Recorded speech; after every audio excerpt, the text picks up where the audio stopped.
Ok. Boa noite, pessoal. Boa noite a todos. Iniciaremos mais uma palestra no segundo Congresso Brasileiro Multidisciplinar sobre Deficiências. Eu sou a professora Vanessa Nóbrega e hoje eu vim falar para vocês das alterações, tanto sensoriais quanto motoras, associadas ao diabetes mellitus, especificamente o tipo 2, e o impacto dessas alterações na funcionalidade dos idosos. Me apresentando um pouquinho em mais detalhes. Eu sou fisioterapeuta, tá? Tá aparecendo o slide aí, Diogo? Porque aqui tá tudo preto para mim. Eu sou fisioterapeuta, me formei na Universidade Estadual da Paraíba, fiz o mestrado e o doutorado no programa de pós-graduação da Universidade Federal do Rio Grande do Norte, e o meu objeto de estudo era exatamente idosos com diagnóstico de diabetes mellitus tipo 2. Então, eu vim falar para vocês de um tema que eu já venho estudando há algum tempo, e venho debatendo sobre essas questões e sobre essas alterações, e tenho visto, através de publicação de artigos, cada vez mais a gente vem descobrindo o quão grande é esse impacto na funcionalidade dessas pessoas, desses indivíduos. Também tenho especialização em saúde pública e em docência do ensino superior. Atualmente eu sou docente, estou com os alunos na disciplina de fisioterapia em gerontologia e no estágio supervisionado desta mesma disciplina. Então, venho trabalhando com os idosos desde a época do mestrado e continuo até os dias de hoje. Também atuo na parte clínica, especificamente na população idosa. Para isto, eu precisei fazer uma formação em reabilitação vestibular e do equilíbrio corporal, porque nas nossas pesquisas a gente descobriu, de fato, que o equilíbrio postural ou corporal, a gente encontra esses dois termos na literatura, eles são altamente afetados pelo diabetes mellitus. Na verdade, pelo processo de envelhecimento. Isso é fisiológico, mas quando há uma patologia que vai agredir mais ainda esse sistema, isso se torna um pouco mais grave. E, além disso, o trabalho tem uma formação em quiropraxia, perícia judicial e no método Pilates. Esses últimos 3, atualmente, eu já não estou muito trabalhando, porque distanciou um pouquinho do meu objeto de pesquisa. Então, vamos começar o nosso debate, Primeiramente, eu não posso deixar de falar sobre o crescimento desta população, a idosa, a qual nós estamos falando. Os estudos mostravam que, a partir de 2020, a gente ia começar a ter um crescimento exacerbado dessa população idosa. E que chegaríamos em 2050 no chamado boom de idosos, tá? Por que eu estou falando como se eu não estivesse acreditando muito nessas pesquisas? Não, não é isso. Na verdade, a gente já estava ciente que isso ia acontecer, estava todo mundo preparado para isso.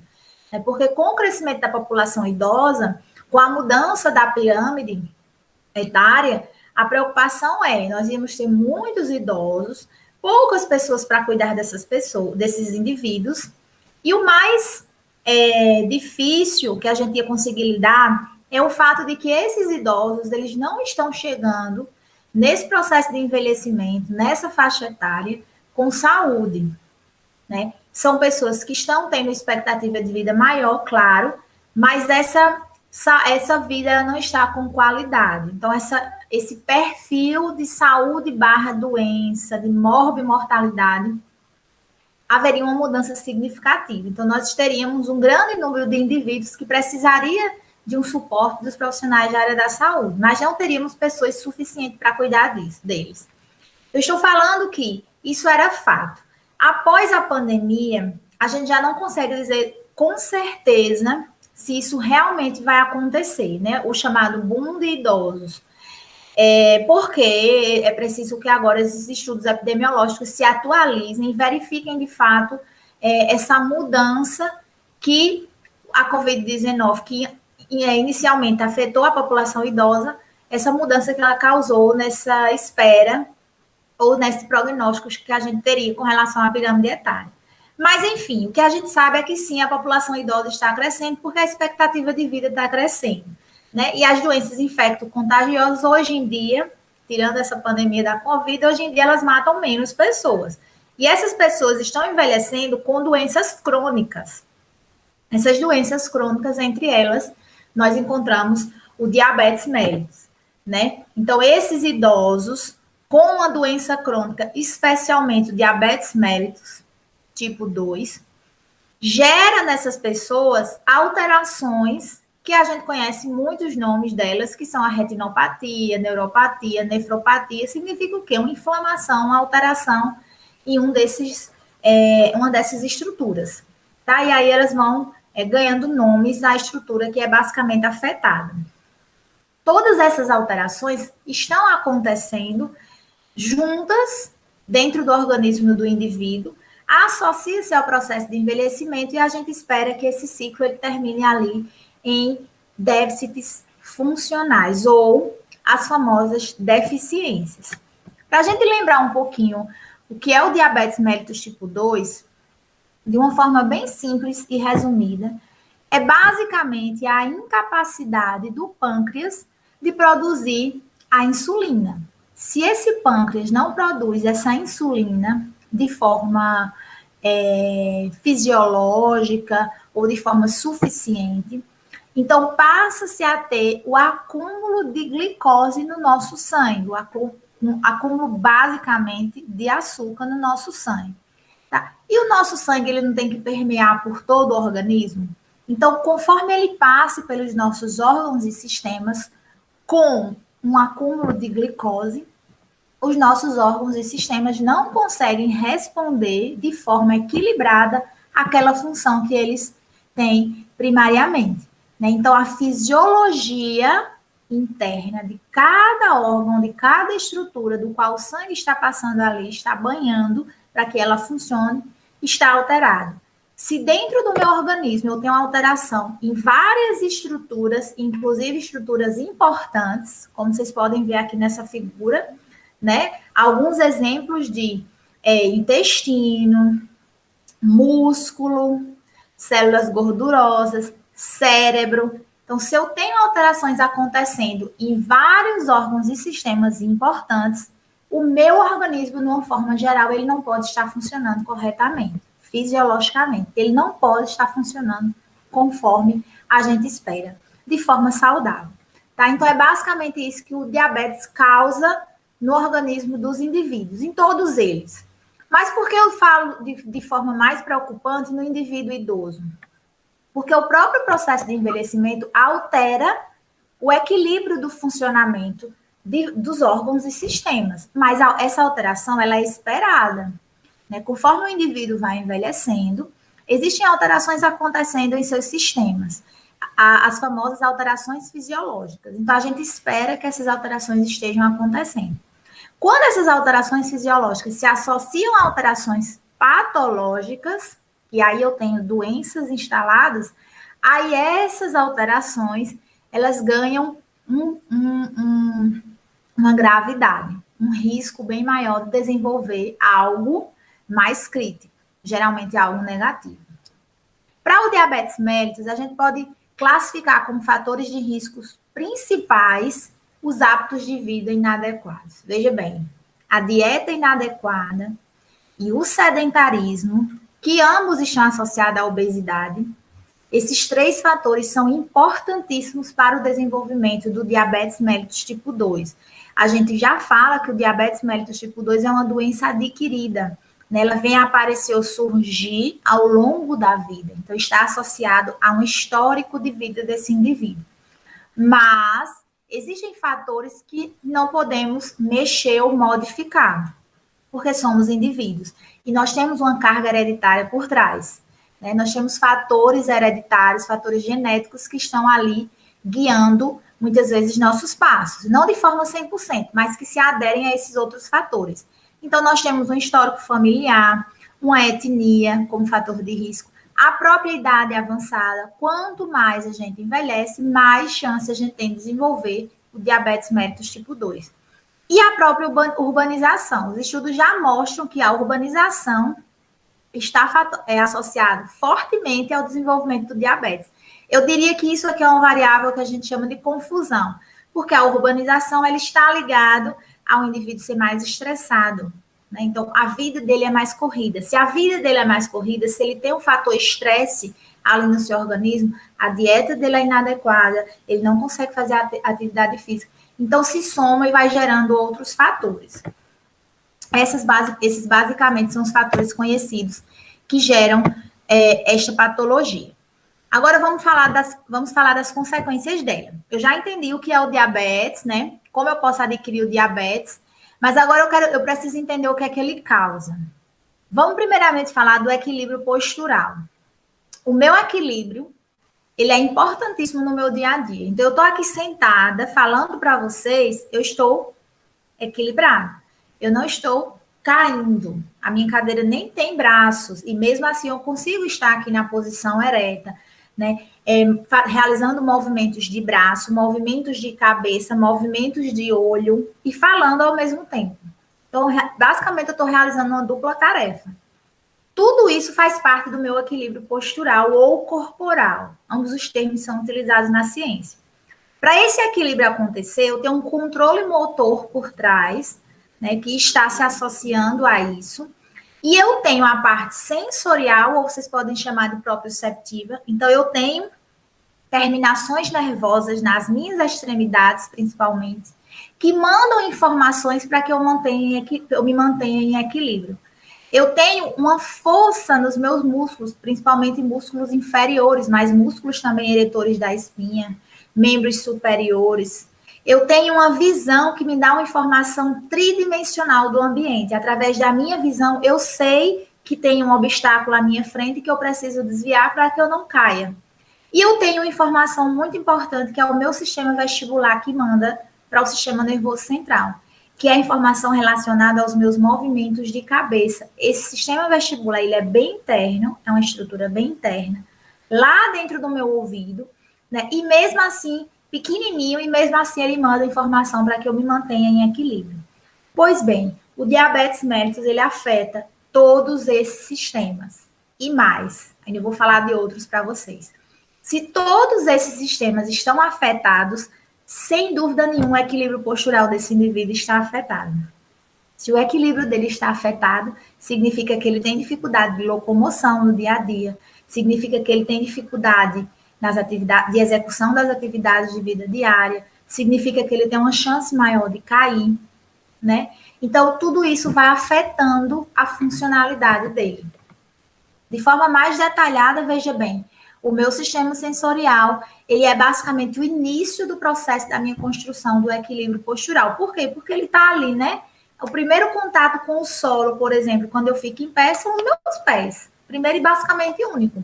Então, quando eu fico em pé, o meu sistema sensorial funciona, manda informação para o meu sistema nervoso central para que ele consiga entender que eu estou em pé, eu estou pisando num solo, esse solo ele basicamente é rígido, né? Se eu mudo essa estrutura, esse espaço, por exemplo, eu subo no espuma, o meu equilíbrio vai estar alterado, porque agora eu tenho menos informações chegando ao sistema nervoso central, porque essa estrutura já não é uma estrutura rígida, sólida, agora ele é uma espuma que tem uma outra situação, uma outra sensação.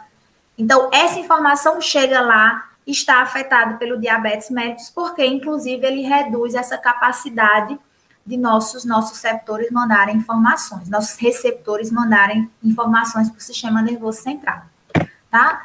Da mesma forma, o sistema visual, como eu já falei, né, um sistema que nos permite ter essa capacidade tridimensional do ambiente. Então, através da visão, eu estou andando e vendo o que está na minha frente, muitas vezes o que está ao meu lado, mesmo sem mexer a cabeça. Só com minha visão eu consigo observar basicamente o que está ao meu redor no ambiente. Se eu mexer a cabeça, eu consigo ter mais informações detalhadas. E aí, mexendo a cabeça, eu vou estar ativando outro sistema, que é o sistema vestibular. Isso acontece tudo ao mesmo tempo. Tá? O sistema nervoso central ele recebe todas essas informações ao mesmo tempo. Ele processa em questão de segundos e ele manda a informação de volta para que eu consiga me manter ereto, para que eu não consiga cair, para que eu não chegue a cair, para que eu consiga desviar de um obstáculo. E aí a gente tem aqui nesse sistema uma alteração super conhecida, né, inclusive frequente em cerca de 40% dos casos, que é a diminuição da acuidade visual, a famosa retinopatia diabética. Então, atinge especificamente a retina. Esse indivíduo tende a ter uma diminuição da visão e muitas vezes a cegueira. E se eu tiro esse sistema desse indivíduo, eu tenho uma contribuição a menos para o meu equilíbrio. Além disso, eu tenho uma alteração de fibra muscular. O diabetes afeta a qualidade e a quantidade de fibras musculares. Se isso está afetado, eu tenho uma consequência, uma alteração importantíssima, que é a força e a resistência muscular nesse indivíduo também estão afetadas, tá? Então, para isso, se o indivíduo tem fraqueza muscular, se o indivíduo tem diminuição dessa resistência muscular, é claro que ele tem mais dificuldade no dia a dia para executar diversas atividades. Além disso, sua mobilidade também está afetada. Sua mobilidade o que é mobilidade funcional? É a capacidade do indivíduo se locomover no ambiente, inclusive através de obstáculos, vencer obstáculos, subir e descer escada, realizar transferências corporais, então de sentado para em pé. Isso está afetado, porque eu tenho diversas alterações que estão contribuindo para isso. No indivíduo idoso, a gente tem uma variável muito importante para verificar força muscular, que é a força de preensão palmar, a força de preensão da mão mesmo. A gente avalia através do dinamômetro. Essa força da mão, no indivíduo idoso, ela reflete a força corporal. Então, eu faço essa avaliação de forma objetiva e já prevejo a força muscular total desse indivíduo. A velocidade da marcha também está alterada. Então, ele tende a andar mais devagar porque ele tem mais dificuldade de se locomover, porque ele tem medo de cair, que é uma variável muito importante também para a queda. Quanto mais medo o indivíduo tem de cair, mais chance ele tem de cair. A ciência mostra que existe 4 vezes mais chance de cair naquele indivíduo que tem medo. Então, a marcha dele, sem dúvida, está alterada. Além de amplitudes de movimento, né, esses autores colocaram como exemplo a extensão do joelho, que afeta a mobilidade, que afeta a marcha. Enfim, todos os fatores vão se associando para que haja essa alteração do equilíbrio corporal desse indivíduo. E aí eu trago para vocês esse artigo que fala exatamente sobre isso, né, o impacto do diabetes mellitus tipo 2 em mulheres na marcha e na funcionalidade de mulheres idosas. Veja bem, esse artigo ele escolheu como variável, né, sexo, o sexo feminino, mas não quer dizer que o sexo feminino seja o único a ser afetado, não. O diabetes não é preconceituoso, tá? Ele afeta indivíduos do sexo feminino, indivíduos do sexo masculino da mesma forma, nos mesmos sistemas, na mesma proporção. O que acontece é que as mulheres, por questões hormonais, por questões de vida, como a gente vê em diversos outros estudos, elas têm uma tendência a apresentar essas alterações de forma mais avançada, ou talvez de forma, um período antes do que o indivíduo do sexo masculino possa apresentar. Muitas vezes, para o sexo masculino, isso chega a ser até uma negligência, porque eles acabam retardando um pouquinho um certo diagnóstico. Mas isso não quer dizer que o diabetes vai afetar mais um ou mais outro. Esse estudo escolheu o sexo feminino porque para ele seria uma variável mais fácil de trabalhar, ok? Então, de uma forma resumida, eu tenho uma alteração na massa muscular, eu tenho uma alteração na locomoção ou na marcha, e eu tenho uma alteração proprioceptiva e de coordenação. O que é que eu me preocupo quando eu vejo essas informações? Existem síndromes que acometem o indivíduo idoso. E aí a gente chama de síndromes geriátricas.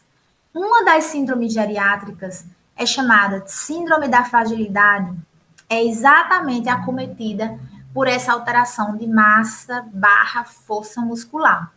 Então, se o indivíduo ele começa a se tornar sarcopênico, ou ele já é um sarcopênico, ou seja, tem a sarcopenia, ele tem mais chance de estar dentro da síndrome da fragilidade. Se o indivíduo tem diabetes, está experimentando essas alterações, ele tem mais chance de desenvolver a sarcopenia, consequentemente, tem mais chance de experimentar a síndrome da fragilidade. Então, a grande preocupação é essa, porque a partir do momento que esse indivíduo experimenta uma síndrome geriátrica, ele tem mais chance de experimentar as outras síndromes geriátricas, e aí várias vão se acumulando nesse indivíduo e ele fica muito mais vulnerável e tem mais chance de falecer. Eu preciso prevenir a primeira. Se a primeira se instalou, eu preciso cuidar dela e começar a prevenir as outras síndromes, tá? Uma alteração bem famosa, além da retinopatia diabética e bem frequente nos indivíduos, é a neuropatia periférica. Inclusive, é a mais frequente, na verdade. A neuropatia periférica, ela afeta principalmente as extremidades, né, e causa diversas alterações, como fraqueza muscular, alteração de sensibilidade, presença de edemas, alterações vasculares. Isso se caracteriza como neuropatia periférica.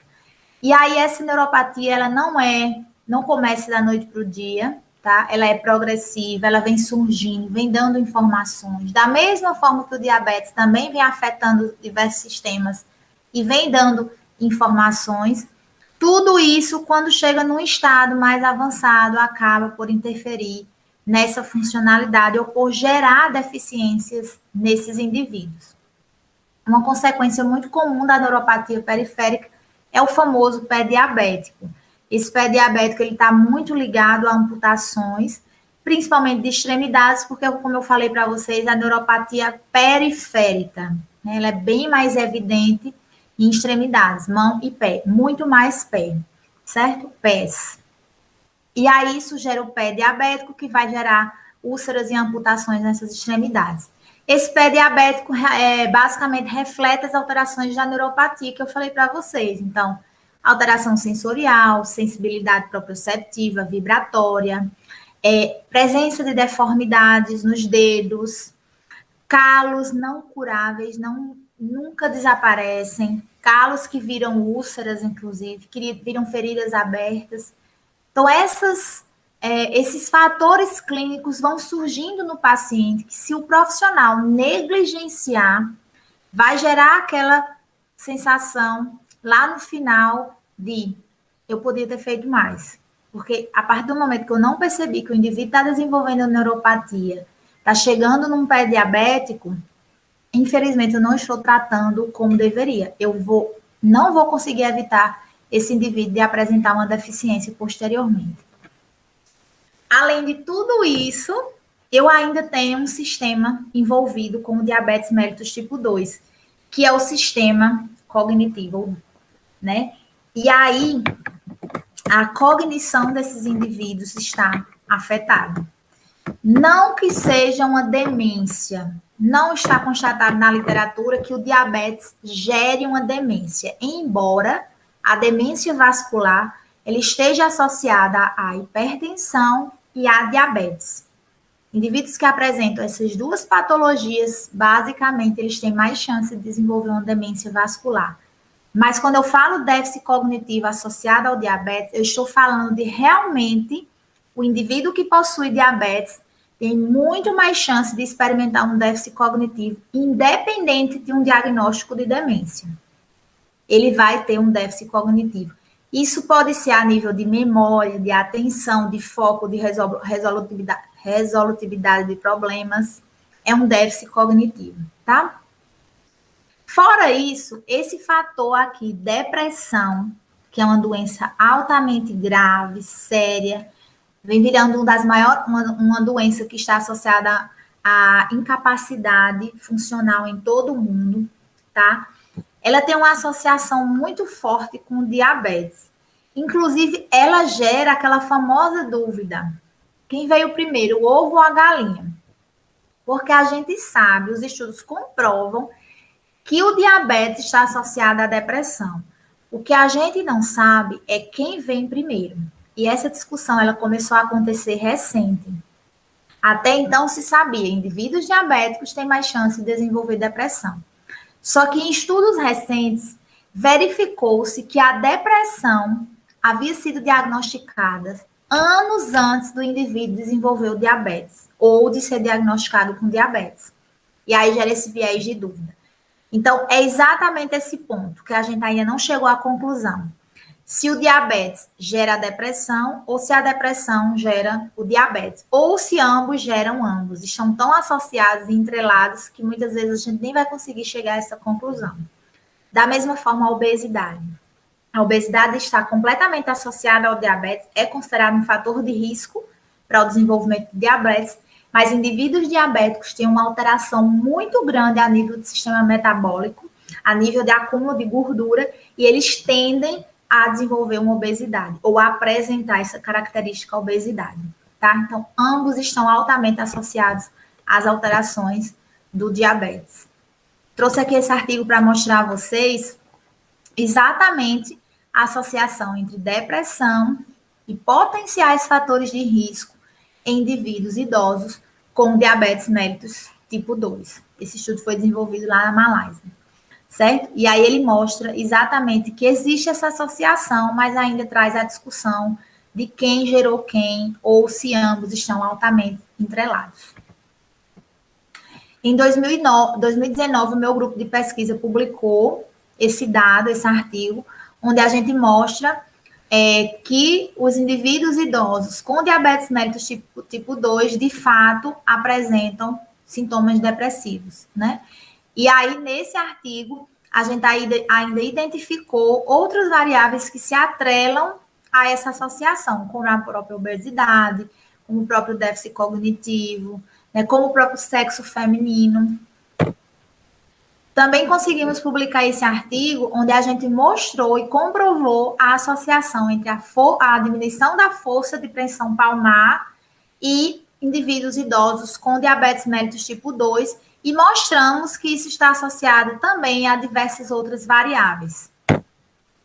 Além disso, esse artigo também no nosso grupo de pesquisa foi publicado e mostrou a associação entre a síndrome da fragilidade e esses indivíduos com essa patologia, que eu falei um pouquinho antes para vocês na nossa aula de hoje, né? Como ele apresenta diversas alterações a nível do sistema musculoesquelético, a chance de desenvolver sarcopenia é grande e a chance de desenvolver síndrome da fragilidade, será que é grande? A gente comprovou que sim.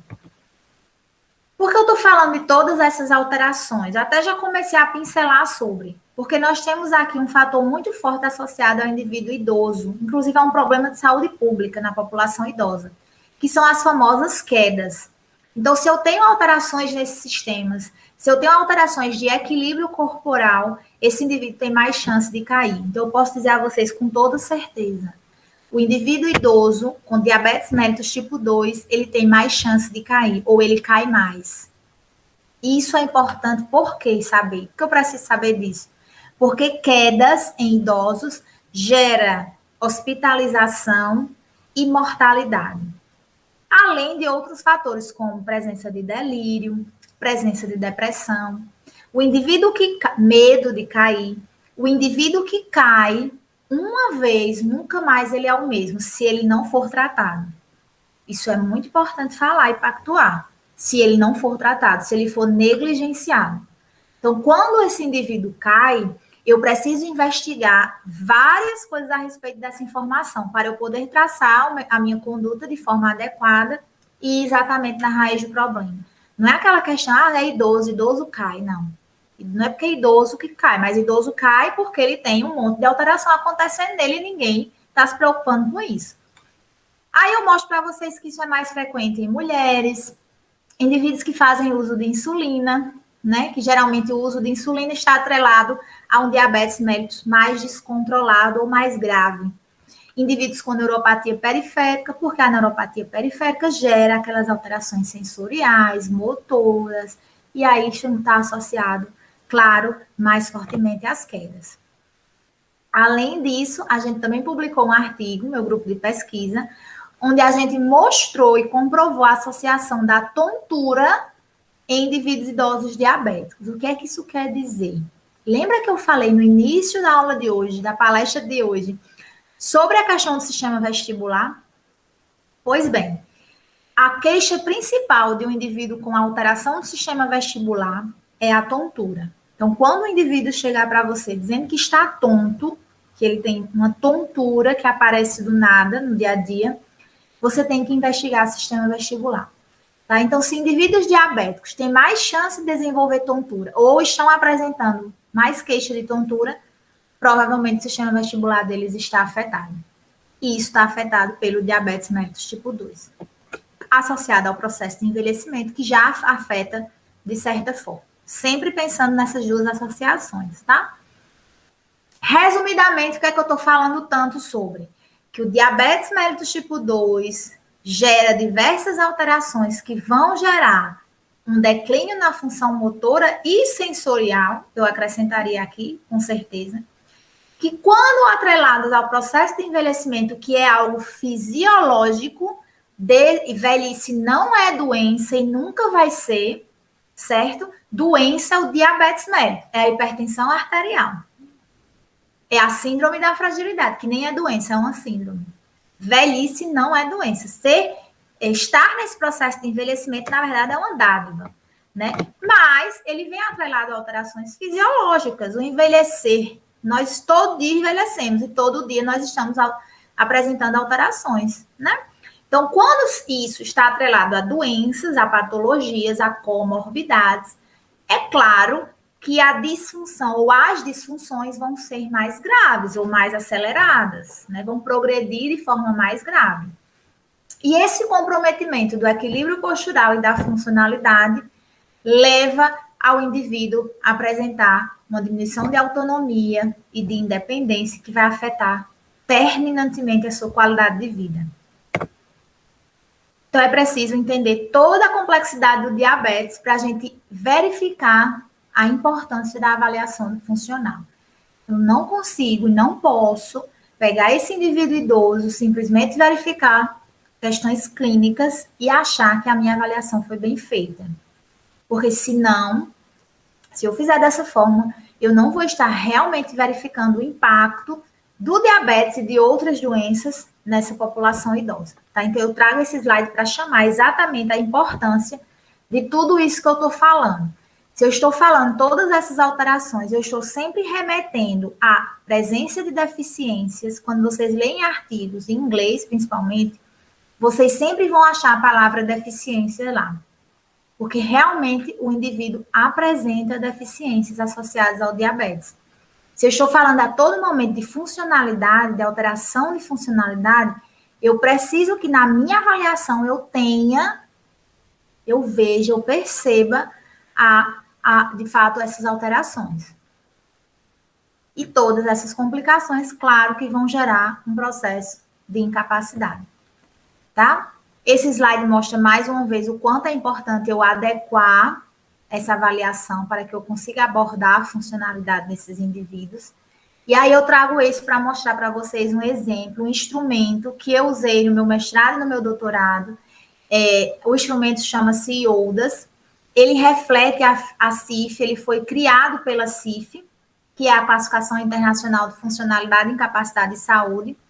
Esse instrumento nada mais é do que uma escala onde eu avalio desempenho funcional nesses indivíduos. Só diabéticos? Não. Você pode usar o ODAS no seu dia a dia com qualquer indivíduo.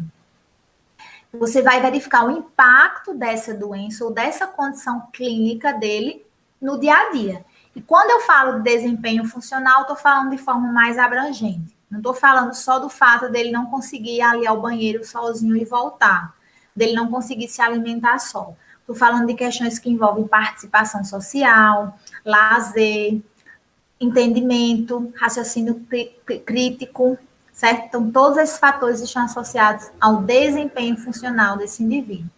Então, na avaliação, eu preciso abordar tudo.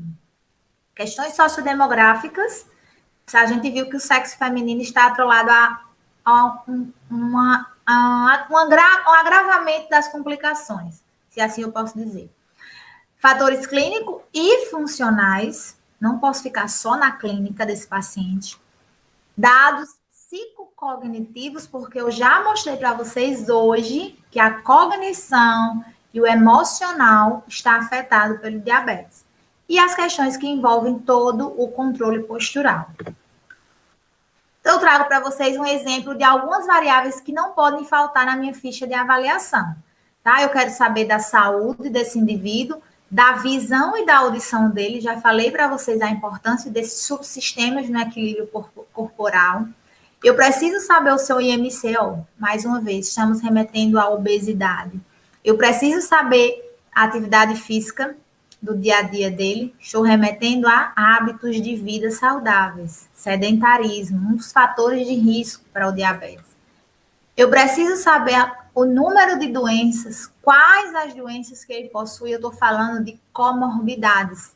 E eu preciso saber dos medicamentos, eu estou falando de polifarmácia. Eu vou publicar ainda, por isso que eu não posso mostrar para vocês, mais um artigo onde ele traz exatamente essa associação. Diabetes, comorbidades e polifarmácia em indivíduos idosos. É bastante interessante o que a gente descobriu. Inclusive, é uma coisa que a ciência ainda não falou, não discutiu a respeito.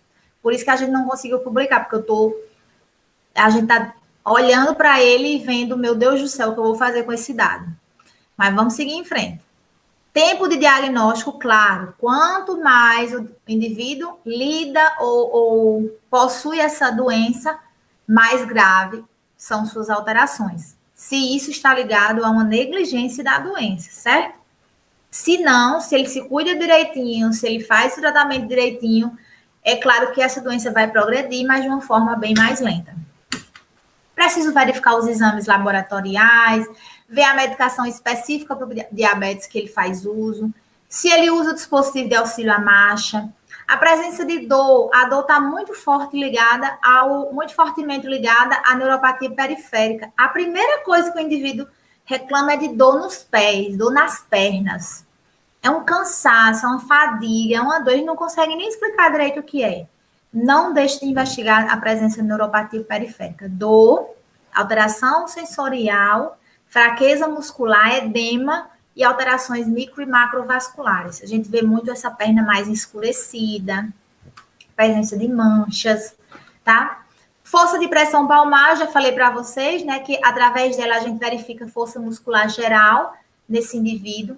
Esse instrumento aqui, o TUG, o Time Up and Go, é o teste mais usado na ciência e na clínica para avaliar velocidade da marcha. Se eu avalio a velocidade da marcha nesse indivíduo, eu estou falando de mobilidade, estou falando de quedas, estou falando de equilíbrio postural. Porque se esse indivíduo anda mais devagar, a mobilidade dele está afetada, provavelmente devido a um desequilíbrio corporal, e ele tem mais chance de cair. Então, eu preciso ter o TUG no meu dia a dia. E quando eu falo de quedas, o questionário de quedas é enorme.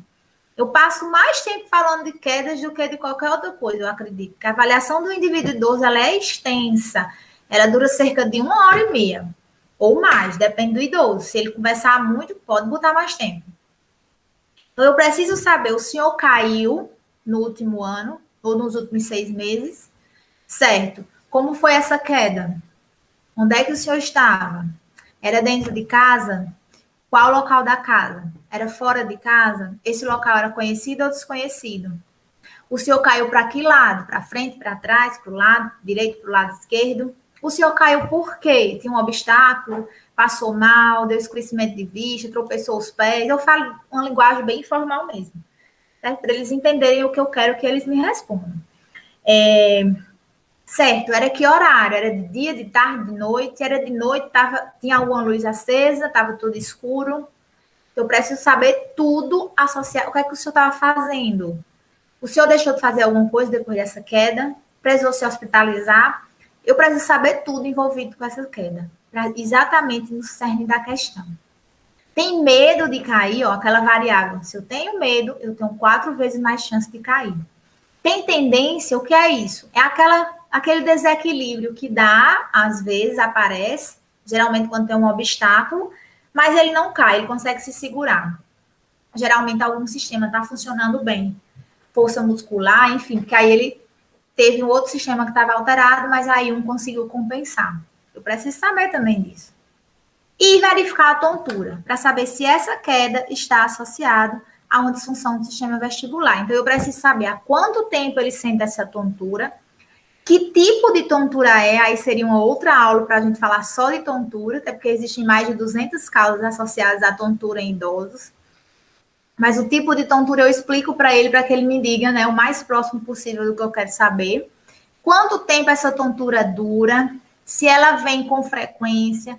Então, as informações associadas a essa alteração, eu também preciso saber. Certo? Aí, para avaliação do equilíbrio postural, eu tenho diversas escalas na literatura, diversos testes, mas eu usei nas minhas pesquisas e na clínica eu continuo usando o Mini Best Test. Ele é um instrumento que ele veio para dar uma resumida em todos os outros que a gente vem usando há anos. A escala de Berg, por exemplo, foi considerada por muitos anos padrão ouro para avaliar equilíbrio. Mas a partir de um tempo se descobriu que ela tinha um efeito teto muito grave. Então, o Mini Best Test ele veio realmente com uma proposta muito interessante de avaliar o equilíbrio, tem sido usado em basicamente todas as pesquisas de equilíbrio postural. E como é fácil, dá para a gente aplicar na clínica de forma tranquila. Ele é composto por 4 itens, 4 domínios, na verdade, que são seções, e cada uma dessas seções eu avalio determinadas características associadas a elas. Então, a seção 1, eu verifico transições e ajustes posturais. Seção 2, as respostas posturais a alguma perturbação no meio.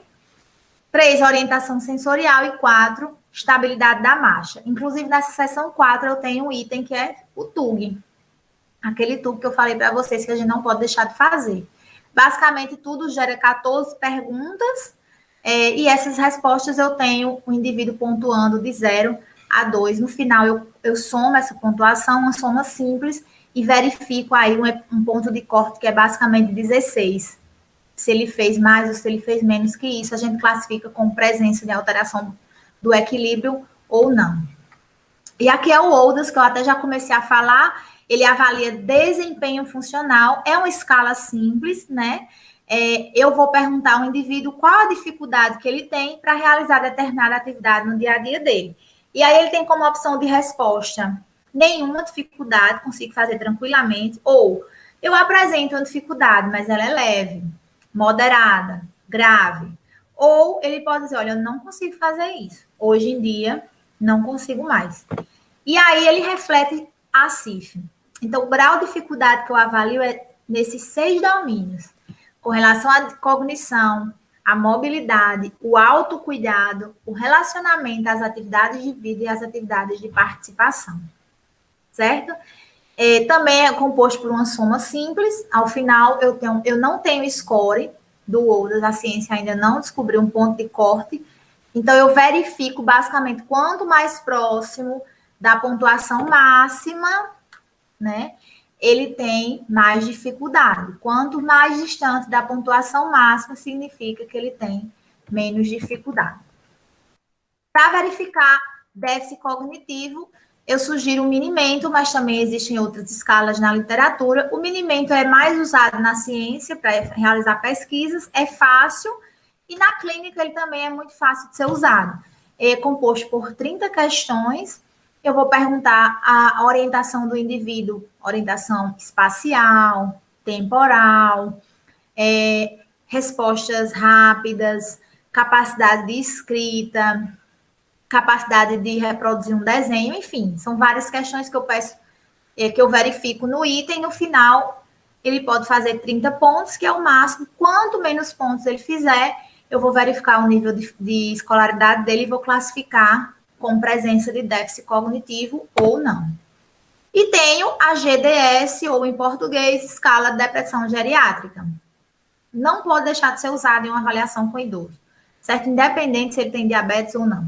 Eu preciso verificar se esse indivíduo apresenta sintomas depressivos. Essa escala é simples, são perguntas basicamente psicoemocionais que estão envolvidas no dia a dia dele. Tem uma classificação onde, se ele fez 5 pontos ou mais, já é um indivíduo que apresenta sintomas depressivos, eu preciso enviá-lo para um diagnóstico clínico. Todas essas escalas, todos esses instrumentos, eles são rastreio. Ele não fecha diagnóstico. Quem fecha diagnóstico é o profissional médico. Diagnóstico clínico, tá? Porque diagnóstico cinético funcional é o fisioterapeuta. Mas eu rastreio meu paciente através dessas escalas, encaminho para um diagnóstico clínico e recebo de volta para realizar a minha conduta baseada no meu diagnóstico cinético funcional. Trouxe esse artigo que eu publiquei esse ano, 2021, onde eu mostro exatamente que o diabetes está, assim, associado à alteração do equilíbrio postural em idosos. E aí, já nesse, eu usei 2 grupos, né? Um grupo com diabetes e um grupo sem diabetes. Então, o que é que eu quis ver? Até que ponto o processo de envelhecimento está interferindo, até que ponto o diabetes está interferindo. Eu peguei ambos idosos, pareei, basicamente, a idade e o sexo. Então, eu tinha 2 grupos muito parecidos, homogêneos, como a gente chama. E aí, o que era que divergia eles, um tinha diabetes e o outro não tinha. E verifiquei que, de fato, o diabetes ele se associa tão fortemente nesse indivíduo que até ultrapassa o processo de envelhecimento e gera essa alteração mais grave no equilíbrio postural. E também publiquei esse artigo 2020, onde eu comprovo a alteração da funcionalidade ou do desempenho funcional, já que eu usei o ODAS e ele fala mais em desempenho funcional do que capacidade funcional. E aí eu mostrei que, de fato, essas alterações estão associadas nesses indivíduos com diabetes mellitus tipo 2. Tá? De uma forma geral, o que é que eu quis mostrar para vocês com essa minha fala? Que o fato do indivíduo idoso possuir diabetes mellitus tipo 2 significa que ele está propenso a apresentar alterações. Essas alterações vão gerar deficiências. Essas deficiências vão gerar uma alteração na sua qualidade de vida. Porque se eu tenho uma funcionalidade diminuída, se eu tenho a minha autonomia prejudicada, a minha independência associada, diminuída, eu tenho alteração da qualidade de vida. O quão isso é importante para o meu paciente idoso? Bastante. Porque eu preciso manter-me funcional, independente da idade que eu possuo. Esse é o grande lema. Não é que você não vai envelhecer, ou não pode, ou não deve envelhecer. Todos nós envelhecemos e, graças a Deus, meus cabelos brancos estão aqui para não me deixar mentir. Mas que a gente envelheça com qualidade, com saúde, com funcionalidade. Deixo para vocês meu e-mail, qualquer momento podem entrar em contato, qualquer dúvida, enfim. E meu Instagram, que as redes sociais agora são mais fortemente associadas ao nosso dia a dia, para que vocês possam entrar em contato também através da rede social, não tem problema nenhum, caso queiram tirar alguma dúvida, caso queiram debater um pouquinho mais sobre o assunto. Peço obrigada a vocês pela atenção.